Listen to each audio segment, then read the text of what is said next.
Hello, my name's Michael Conneely, and this video is about Neptune, the energy of the planet Neptune in your astrology birth chart. And so it's a resource, particularly if you're on my Western astrology course or my Vedic astrology course, or if you've had one of my astrology readings. So what is the energy of Neptune? Well, basically there's an extensive blog associated with this video which goes into far more detail. But Neptune, positively, is intuition, sensitivity and guiding vision. And most positively, with a divine purpose to that, to bring in connection to God. But you see, all the planets have their pure form, which indeed, using my visionary astrology, we can get clear appearance of. But each of them we experience through the filters of the sign they occupy, the house they occupy, and the aspects made to them. And so it's very useful also to get a clear appearance vision of how a planet manifests in your chart, in your destiny, when experienced through those filters. And indeed, in my Vedic astrology course, there's very sophisticated techniques for really accurately identifying what the planets do to each other. And you can learn this. And as I said to you, Neptune, when positively experienced, is intuition and guiding vision at its highest, tapping into God. But of course, like everything in our lives, there's a negative side, a shadow side as well. Indeed, we're here to learn to move our consciousness on from the negative to the positive. And often, perhaps sadly, it's through experiencing the dark side of these energies that out of darkness we move to light. And thus we grow that way. But the negative side of Neptune is illusion, delusion, alcohol. And they can grip humans in the most ghastly states of being.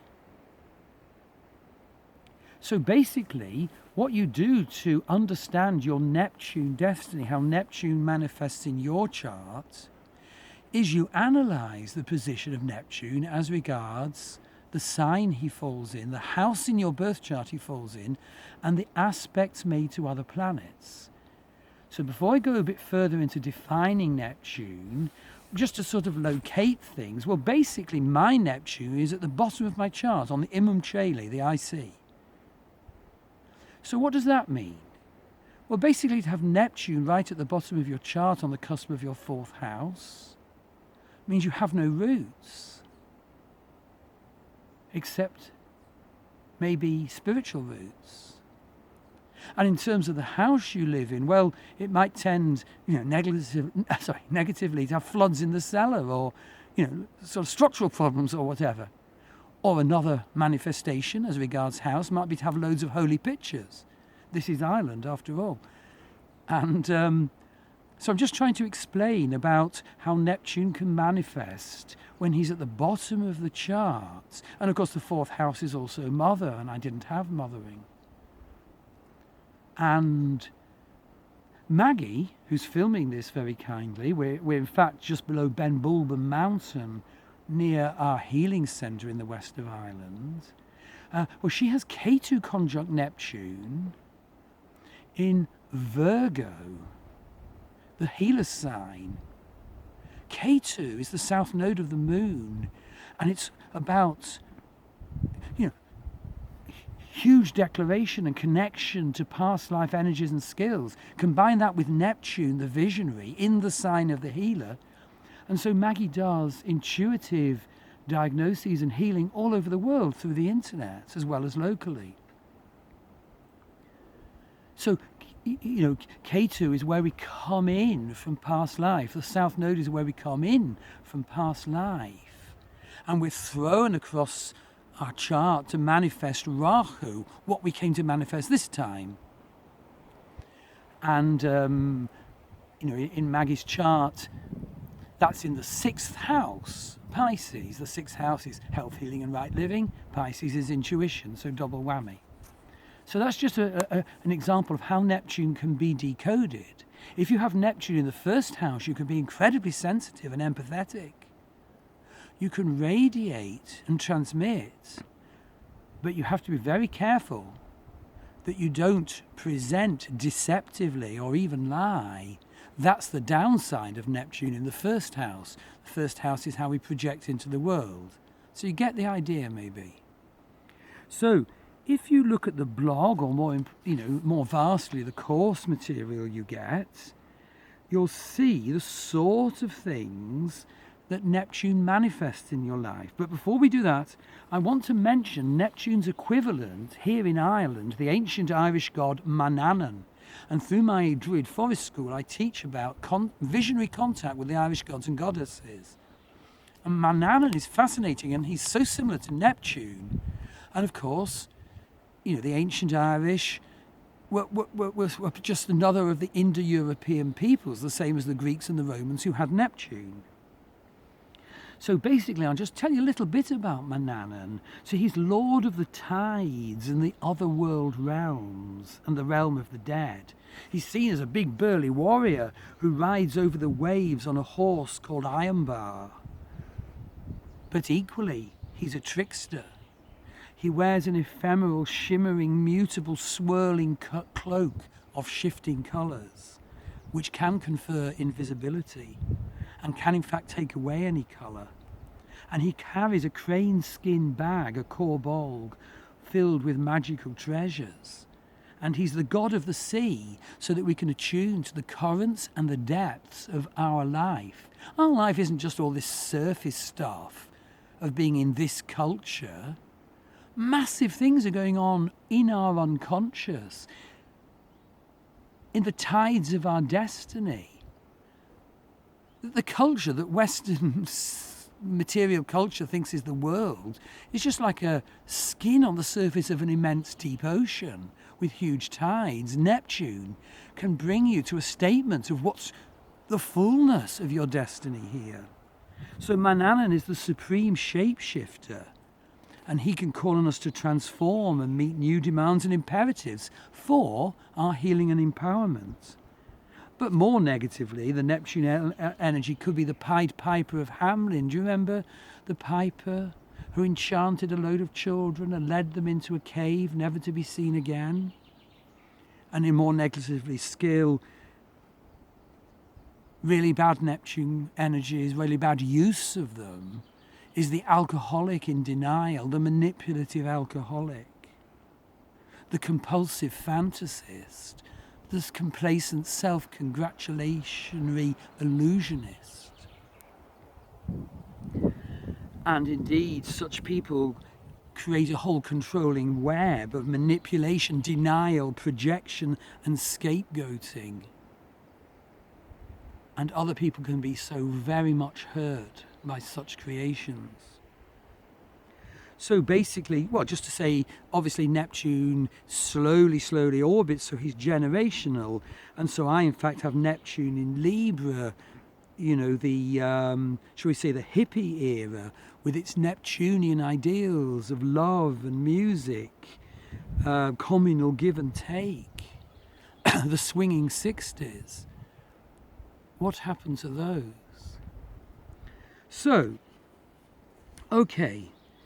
So Neptune's transits through our houses in predictive astrology show us what area of our life our promptings for our unconscious and our superconsciousness are coming through to us.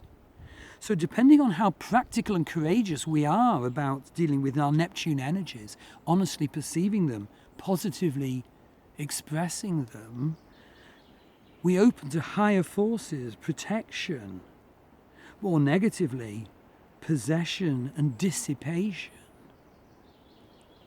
And so, when you're handling Neptune, you also need to use Virgo type acute discrimination. And indeed, I think in the blog post, yes, I compare Neptune to the other gods of change, Uranus, mental understanding of the higher planes, revolution, and Pluto, tectonic driven urge to act, to commit to the higher planes at their best.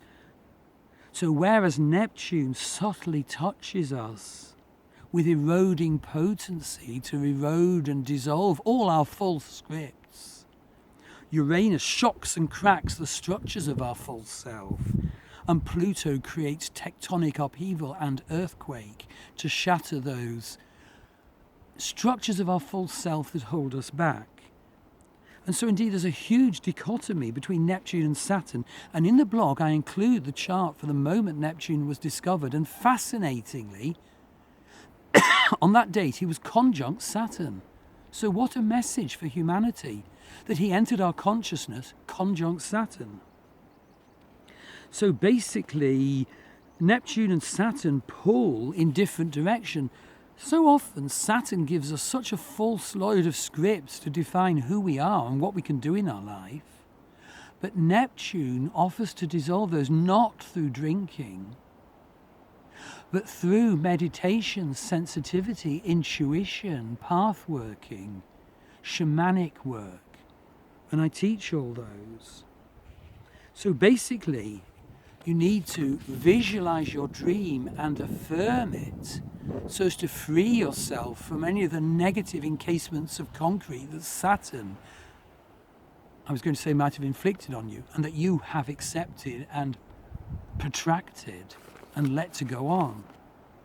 So Neptune positively, well, you can look on the blog, but he's the planet of serenity and peace, the mystic, the artist, the primordial ocean from which all forms were brought forth, nirvana, bliss, oceanic oneness, Eden, and ecstasy, being guided by dreams, intuition, and visualizations. And in my visionary astrology, I teach you to get clear appearance of the planets as they are as gods, as a refraction of the divine, but also, very importantly, as they are in your chart and your life. And so visionary astrology is such a valuable assistance, and I developed that technique out of Tibetan Buddhism, which I studied as part of a social anthropology field study for 5 years, together with Hinduism, shamanism, paganism, and utopian community.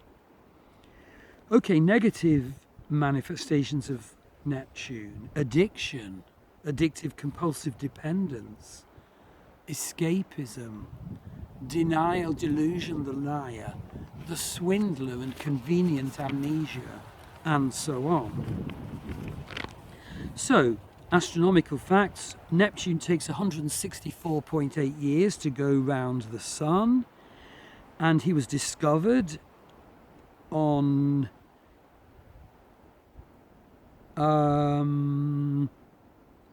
September the 23rd, just after midnight in the very early morning in 1846, although Galileo saw him twice in 1612 and 1613. But typical of Neptune, Galileo thought he was a star and so didn't identify he was a planet. And basically he's an ice giant, 8th planet from the Sun, with 14 moons. And, you know, of course he orbits the Sun, and as he orbits the Sun he goes through the zodiacal signs, through the houses in our chart, and across or forming aspects to each of the planets in our birth chart, bringing the huge Neptune energy to us in that way. So, there's some fascinating definitions of Neptune in the blog and in the course notes. Very, very briefly, I'd like to mention Neptune wonderfully ties in with archetypes. So, for example, a sort of king type, Leo type energy of Neptune, you know, can crave recognition for their art, their dance, their idealism. Or the shadowy version of that is the dreamy, ethereal person who gets nowhere for years and perpetuates procrastinism. And then there's Neptune and the lover archetype, And, well, positively, I would say positively, loves togetherness in any form, seeks ecstasy in relationship, powerfully embodies a philosophy of peace, love, and happiness man, ultimately searching for the soulmate who embodies all their dreams. That's positive, isn't it? But anyway, the negative or shadow Neptune is codependent, feeling empty and directionless without their partner, living in constant fear of betrayal and abandonment, will sell their soul to secure the future of their relationship, even if it's torturing them. They live in a fantasy world and are afraid to examine their partner honestly. And then, well, there's the Neptune magician, and that's worth considering, following the whispers of intuitive Neptune within their sacred space, working as mediums, sculptors, poets, and so forth. So, how can you use these very brief pointers I've given you? Well, you can have an astrology reading from me. That's www.starwheelastrology.com. You can do my Western astrology course, www.enlightenedastrology.com, or my Vedic astrology course, www.mastervedicastrology.com. Because on both my Western and my Vedic astrologies, I support the student, if they wish, in Western astrology, Eastern astrology crossover, or if it's a Vedic course, and to cross over into Western astrology as well. I believe the best astrology comes from a fusion of both. And of course, you can also, I mentioned Manannan, so you can do my Druid Forest School course if you wish to make visionary exploration of the gods and goddesses of the ancient Irish. So, an interesting topic, a wonderful energy. Thank you.